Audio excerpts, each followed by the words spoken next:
phone பேச time இல்ல, family dinner time இல்ல, shopping dating meeting எதுக்கும் டைம் இல்ல. Make time. Take that holiday. GT Holiday. GT Holidays, South India's #1 travel brand.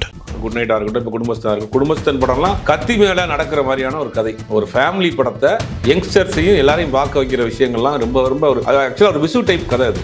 அந்த படத்தை வந்து ஒரு இந்த அளவுக்கு கொண்டு வந்துருக்குறாங்க, அந்த அளவுக்கு பெரிய ஹிட் ஆயிருக்கு அப்படிங்கிறது அந்த படத்தினுடைய டீம் தான். அந்த டீம் இத்தனைக்கு பெருசாக சினிமா அனுபவங்கள்லாம் இல்லை, ஒரு யூடியூப்ல இருந்து வந்த ஒரு டீம். இந்த மாதிரியான யூடியூப்ல இருந்து வரக்கூடியவங்க, இந்த மாதிரி யங்ஸ்டர்ஸாக இருக்கக்கூடியவங்க சேஃப்டியான ஒரு கதையாக எடுத்துக்கிறாங்க. லவ் ஸ்டோரியாக பண்ணலாம், இல்லை ஒரு ஆக்ஷன் ஸ்டோரியாக பண்ணலாம். இந்த ஃபேமிலி சப்ஜெக்டை எடுத்து கையில் வைக்கிறது ரொம்ப, அது வந்து ஒரு ட்ரையான ஏரியா அந்த சினிமாவை பொறுத்த வரைக்கும். அதில் வந்து கொண்டு போய் சேர்க்கறது வந்து ரொம்ப கஷ்டம். பொங்கலுக்கு கிட்டத்தட்ட 50 கோடி ரூபாயை தமிழ் சினிமா பொங்கல் வச்சிருக்கு. ஏன்னா அப்புறம் வணங்கான், காதலிக்கு நேரமில்லை, நேசிப்பாயா, ஏம்சஞ்சர், இந்த மாதிரி படங்கள் எல்லாமே இன்னைக்கு தோல்வி படங்கள். இந்த படத்தினுடைய தோல்வி அமௌண்ட் வந்து கிட்டத்தட்ட 50 கோடி ரூபாய்க்கு மேலே. தோல்வி படத்தை மட்டும் சொல்றீங்க. மணிகண்டன் வந்து கமல் சாரோடைய நிறைய டெக்னிக்கலான விஷயங்கள்லாம் வந்து ஃபாலோ பண்ணுவார் அப்படின்னு சொல்லிட்டு, அவரை மீறி அவர் தொடாமல் நீங்கள் தமிழ் சினிமாவில் பயணம் பண்ண முடியாது, ஒன்றுமே செய்ய முடியாது. ஏன்னா எல்லா வகையிலும் எல்லா இடத்தையும் அவர் கை வச்சுட்டார்.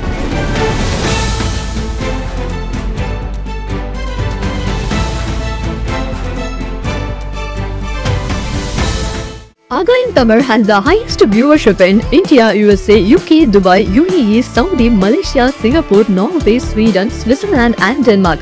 Join us and take your business to the world. ஆகாயம் தமிழ் வியூவர்ஸ் எல்லாருக்குமே வணக்கம். நான் விஜய் ஜெகா, நம்ம கூட ஜெர்னலிஸ்ட் சுபேர் சார் இருக்காங்க. வணக்கம் சார். வணக்கம், எப்படி இருக்கீங்க? நல்லா இருக்கேன் சார். இப்போ ரீசெண்டாக வந்து நான் ஒரு மீம் ஒன்று பார்த்தேன். இப்போ நம்ம இன்டர்வியூக்கு முன்னாடியே என்ன அப்படி போட்டிருந்தாங்கன்னா, நம்ம மலையாளத்தில் வந்து பேசில் ஜோசப் இருக்கார்ல, அவருக்கு அந்த இதில் வந்து செம்மையாக செலிப்ரேட் பண்ணாங்கன்னா, அதுக்கு ஈக்குவலாக தமிழில் வந்து எங்களுக்கு மணிகண்டன் இருக்காரு அப்படின்னு சொல்லிட்டு அவரோட படத்தெல்லாம் வந்து எடுத்து போட்டு பெருசாக வந்து சோஷியல் மீடியாவில் பேசிகிட்டு இருக்காங்க. ஸோ அந்தளவுக்கு கதையெல்லாம் வந்து செம்மையாக சூஸ் பண்ணி கரண்ட் டைமில் வந்து இப்போ கலக்கிட்டு இருக்காரு. ஸோ அவருடைய இந்த சினிமா வளர்ச்சி, மணிகண்டனை பொறுத்த வரைக்கும் பேசிக்காக ஒரு அசிஸ்டன்ட் இருந்து, அப்புறம் ஒரு ரைட்டராக இருந்து, அப்புறம் வந்து ஒரு நடிகராக நிற்கிறாரு.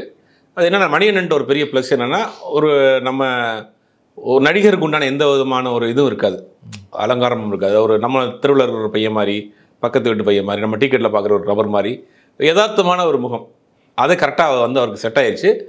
ஆக்டிங்லேயுமே வந்து ரொம்ப ஒரு ஸ்கோர் பண்ணி நடிக்கணும் அப்படிங்கிற ஒரு மெனக்கெடெல்லாம் இல்லாமல் ரொம்ப கேஷுவலாக பண்ணுறாரு. ரொம்ப யதார்த்தமான அந்த வார்த்தைகள்லாம் பயன்படுத்துறதுனால அது வந்து இன்றைக்கி வந்து ஒரு முக்கியமான ஒரு நடிகரில் ஒரு ஆளாக மாறி இருக்கார். சமீப காலமாக அவர் நடித்த எல்லா படமுமே ஹிட் தான். ஆமாம், குட் நைட்டாக இருக்கட்டும், இப்போ குடும்பஸ்தான் இருக்கும். குடும்பஸ்தன் படம்லாம் கத்தி மேலே நடக்கிற மாதிரியான ஒரு கதை, ஒரு ஃபேமிலி படத்தை யங்ஸ்டர்ஸையும் எல்லாரையும் பார்க்க வைக்கிற விஷயங்கள்லாம் ரொம்ப ரொம்ப ஒரு ஆக்சுவலாக ஒரு விசு டைப் கதை அது. அந்த படத்தை வந்து ஒரு இந்த அளவுக்கு கொண்டு வந்துருக்குறாங்க, இந்த அளவுக்கு பெரிய ஹிட் ஆயிருக்கு அப்படிங்கிறது அந்த படத்தினுடைய டீம் தான். அந்த டீம் இத்தனைக்கு பெருசாக சினிமா அனுபவங்கள்லாம் இல்லை, ஒரு யூடியூப்ல இருந்து வந்த ஒரு டீம், நக்லைட்ஸ் டீம். அவங்க வந்து இந்த அளவுக்கு பண்ணியிருக்காங்கிறது உண்மையிலேயே பிரமிப்பாக இருக்குது. அது இந்த மாதிரியான ரிஸ்கியான கதையை, இந்த மாதிரியான யூடியூப்ஸ்ல இருந்து வரக்கூடியவங்க, இந்த மாதிரி யங்ஸ்டர்ஸாக இருக்கக்கூடியவங்க சேஃப்டியான ஒரு கதையை எடுத்துக்கிறாங்க. ஒரு லவ் ஸ்டோரியாக பண்ணலாம், இல்லை ஒரு ஆக்ஷன் ஸ்டோரியாக பண்ணலாம். இந்த ஃபேமிலி சப்ஜெக்டை எடுத்து கையில் வைக்கிறதுங்கிறது ரொம்ப, அது வந்து ஒரு ட்ரையான ஏரியா அது சினிமாவை பொறுத்த வரைக்கும். அதில் வந்து கொண்டு போய் சேர்க்கறது வந்து ரொம்ப கஷ்டம். அதுலேயும் மணிகண்டன் ஸ்கோர் பண்ணியிருக்காருங்கிறது தான் பெரிய விஷயம். நம்பிக்கைக்குரிய நடிகர்கள், வளர்ந்து வரக்கூடிய நம்பிக்கைக்குரிய நடிகர்களில் மணிகண்டனும் ஒருவராக இருக்கார். சமீப காலமாக மணிகண்டன் கொடுக்கக்கூடிய அந்த இன்டர்வியூஸ்லாம் வந்து பயங்கர வைரலாக போயிட்டு இருக்கு. அவர் பண்ணக்கூடிய மிமிக்ரியாக இருக்கட்டும், பல விஷயங்கள் ரொம்ப மைனடாக பண்ணால் அந்த வாய்ஸ் எடுக்கிறது வந்து அப்படியே பெர்ஃபெக்டாக எடுக்கிறார். அந்த வாய்ஸ் வந்து கண்ணை மூடி நம்ம கேட்டோம்னா அப்படியே அவர் எந்த ஆக்டரை பற்றி பேசுகிறாரோ அவங்கள மாதிரியே இருக்குது. அந்த அளவுக்கு திறமையான ஒரு நபராகவும் இருக்கிறாரு. பேசிக்காக ரைட்டராகவும் இருக்கிறதுனால அவர் சூஸ் பண்ணுற கதை தனக்கு என்ன வரும், தனக்கு என்ன லிமிட்டில் பண்ண முடியுங்கிறத கரெக்டாக பண்ணுறாரு. Okay sir. மெயினாக வந்து அவருடைய கதை சூஸ் பண்ணுறது. ஸோ இப்போ இருக்கிற நிறைய ஹீரோஸ் வந்து அது பெரிய பெரிய ஹீரோஸ் நேரத்தில் வந்து அதை மிஸ் பண்ணிடுறாங்க. அப்படி இருக்கும்போது ஒரு பக்காவாக கதை சூஸ் பண்ணுறாருப்பா அப்படின்னு சொல்கிறாங்க. ஸோ பார்த்து தான் பண்ணுறாரோ அப்படின்னு இல்லை, பேசிக்காக அவர் ரைட்டராக இருக்கிறதுனால நமக்கு என்ன கதை வரும், இந்த கேரக்டருக்கு நம்ம அடாப்டாக உட்கார முடியுமா அப்படிங்கிறது ஒரு அனலைஸ் பண்ணி பார்க்குறாருல. அது ரைட்டராக இருக்கிறப்ப அந்த கேரக்டர் அவங்கள வந்து நம்மளை தானே பொருத்தி பார்த்துக்குருவாங்க. இது நமக்கு சரியாக வருமா வராதா அப்படின்னு சரியாக வர்ற கதைகளை மட்டும் தேர்ந்தெடுத்து பண்ணுறாரு. அதுலேயும் டிஃப்ரெண்ட்டாக இருக்குன்னு நினைக்கிறாரு. காமனாக சினிமாவை பார்த்திங்கன்னா ஒரு ஆரம்ப காலத்துலேருந்து ஊமை படத்துலேருந்து இப்போ வரைக்கும் டிஜிட்டல் வரைக்கும் இந்தியன் சினிமாவுக்குன்னு ஒரு கிராஃப்ட், ஒரு 4 பாட்டு, ஒரு 3 ஃபைட்டு, ஒரு காதலன், ஒரு காதலி, ஒரு வில்லன், எண்டில் என்ன நடக்குங்கிறது தான் ஒரு கிராஃப்ட்.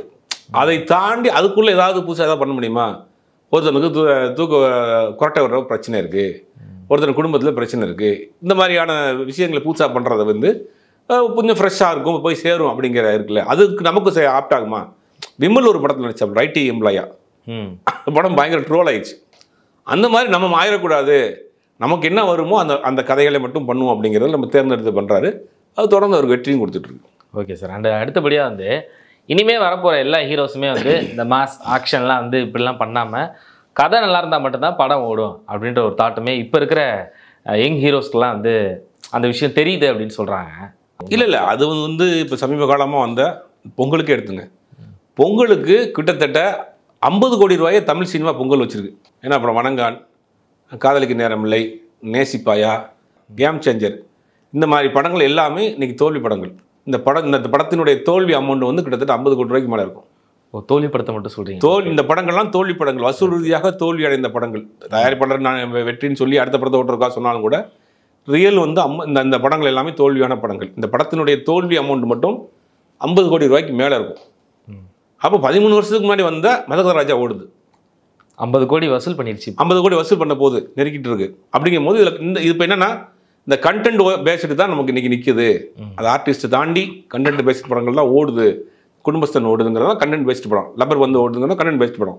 அப்போ இந்த பிரம்மாண்டம், நான் வந்து வித்தியாசம், இதெல்லாம் தாண்டி புதுசாக இருக்கா, யதார்த்தமாக இருக்கா, அது நமக்கு ரிலேட்டடாக இருக்கா அப்படிங்கிறத நீங்கள் பார்க்க வேண்டியதாக இருக்குது.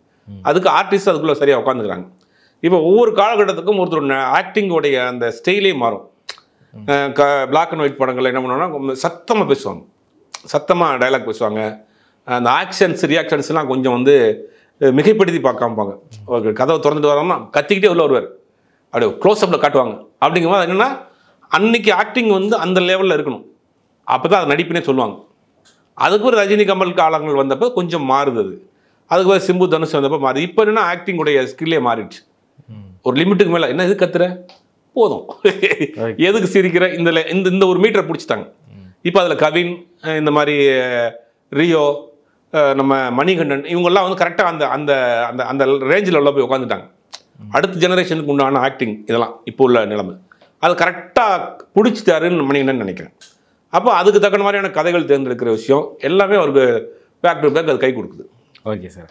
அந்த குடும்பஸ்தன் படமே கூட எல்லாருக்குமே கனெக்ட் ஆகிற விஷயம். இப்போ எல்லாருமே என்ன சொல்கிறாங்கன்னா, நம்ம ஒரு படம் பார்க்குறோன்னா அதில் நம்ம வாழ்கிற மாதிரியான விஷயங்கள் நமக்கு கனெக்ட் ஆச்சு, நம்ம ஃபேமிலியில் வந்து நம்ம எப்படி இருப்போமோ அந்த மாதிரி விஷயங்கள்லாம் ஈஸியாக கனெக்ட் ஆகிறதுனால தான் படம் இன்னும் ஹிட் ஆகிறதுக்கு ஒரு எலிவேட்டாக இருக்குது அப்படின்ற மாதிரி சொல்கிறாங்க. இப்போ இந்த கோபி சுதாகர் எடுத்துக்கலாம், அவங்க நம்ம சுற்றி நடக்கக்கூடிய விஷயங்களை சட்டையராக பண்ணுறாங்க, அது பெரிய வைரலாகுது.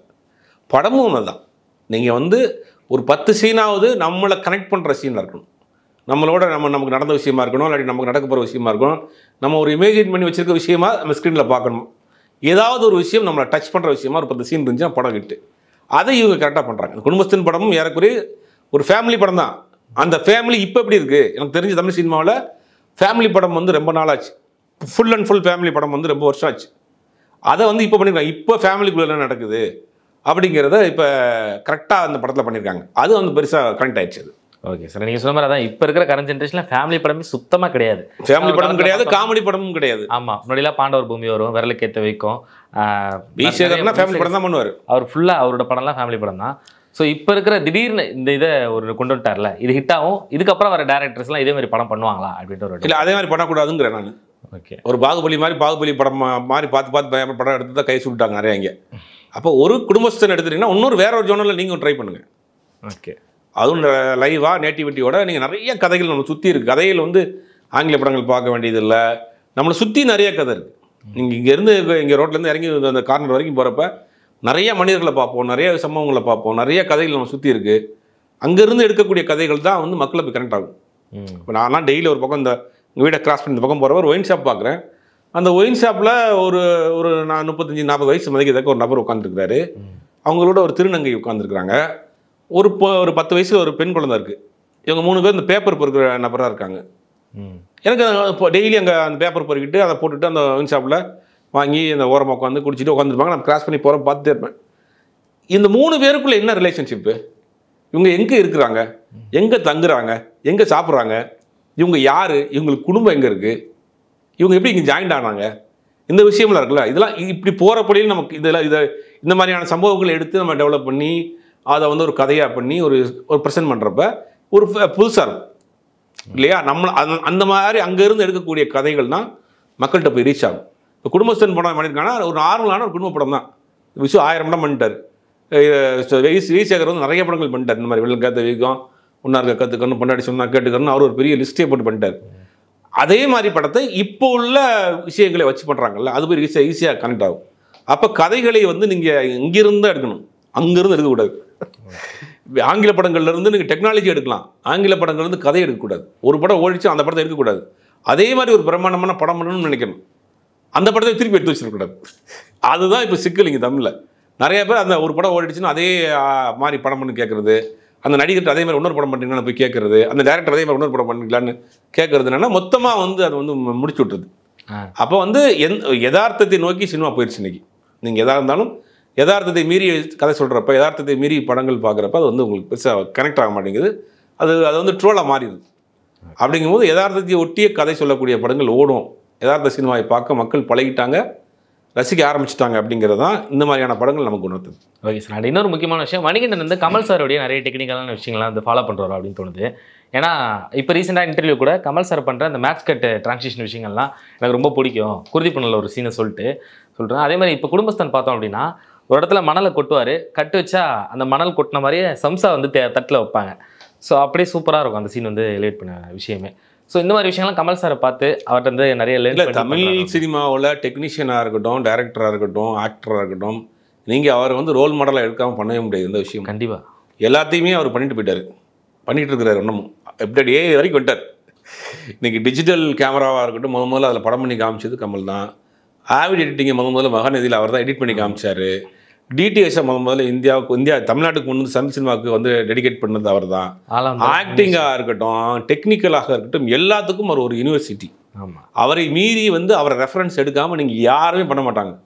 ஆனால் அதை மணிகண்டன் ஓப்பனாக பெருந்தன்மையாக சொல்கிறார், அங்கே தான் அவர் தான் எடுத்தேன் அப்படின்னு. சில பேர் அதை வந்து காட்டிக்கிறாமல் இருப்பாங்க. அவரை மீறி அவர் தொடாமல் நீங்கள் தமிழ் சினிமாவில் பயணம் பண்ண முடியாது, ஒன்றுமே செய்ய முடியாது. ஏன்னா எல்லா வகையிலும் எல்லா இடத்துலையும் அவர் கை வச்சிருக்காரு. வாய்ஸ் மாடுலேஷன்லேருந்து, ஆக்டிங்லேருந்து, டெக்னிக்கல்லேருந்து A to Z 24 கிராஃப்ட் இருக்குன்னா 24 கிராஃப்ட்லையும் ஏதாவது ஒன்று பண்ணியிருப்பார். அப்போ அதை இங்கே டச் பண்ணாமல் யாரும் இங்கே பண்ண முடியாது. அதையும் வந்து மணிகண்டன் சரியாக பயன்படுத்துகிறாருன்னு நினைக்கிறேன். அவரோட அடுத்த மூவ் எப்படி இருக்கும், இதுக்கப்புறம் என்ன மாதிரினா ஃபேமிலி சப்ஜெக்டான அது குட் நைட் அப்படிதான், இல்லை ஃபேமிலி கிடையாது, குடும்பஸ்தனம் அப்படிதான். ஸோ இதுக்கப்புறம் அவருடைய நெக்ஸ்ட் மூவ் என்னவா இருக்கும் அப்படின்ற மாதிரி அடுத்து ஒரு பெரிய லைனப் வச்சிருக்காரு. பட் பெரிய லைனப்னாலும் ஒரு 2 படம் தான் கமிட் ஆகிருக்காரு. இப்போ கதை கேட்க போகிற நிறைய அசிஸ்டன்ட் எடிட்டர்ஸ் போகிறவங்கள்ட்ட நான் வந்து ஸ்கிரிப்டை கொடுங்க, படித்து பார்க்குறேன், எனக்கு தேவைன்னா நான் உங்களுக்கு கூப்பிட்றேங்கிற மாதிரி ரெஸ்பான்சிபிளாக பதில் சொல்லி அமைச்சிடாரு. ஆனால் எனக்கு லைனப் பெருசாக இருந்தால் கூட 2 படத்தில் மட்டும்தான் இப்போ கமிட் ஆகிருக்கிறார். அந்த 2 படத்துக்கு பிறகு அடுத்தடுத்த படங்கள் பண்ணுவார். கண்டிப்பாக இந்த ஒரு சாயலில் உள்ள படம் கண்டிப்பாக பண்ண மாட்டார். ஓகே. ஸோ இதுதான் அடுத்த ஒரு பெரிய லைனப் வந்து பெரிய லைனப் இல்லை, சின்ன லைனப் தான். அது பெருசாயிரும். இந்த இதுக்கு சம்மந்தமே இல்லாத ஒரு படமாக தான் இருக்கும் கண்டிப்பாக. Okay sir. ஸோ இன்னைக்கு மணிகண்டன் பற்றி, குடும்பஸ்தன் படத்தை பற்றி நிறைய விஷயங்கள் ஷேர் பண்ணி இன்ட்ரெஸ்டிங்காக. Thank you so much sir. Phone பேச டைம் இல்லை, ஃபேமிலி டின்னர் டைம் இல்லை, ஷாப்பிங் டேட்டிங் மீட்டிங் எதுக்கும் டைம் இல்லை. Make time, take that holiday. GT Holiday. GT Holidays, South India's #1 travel brand.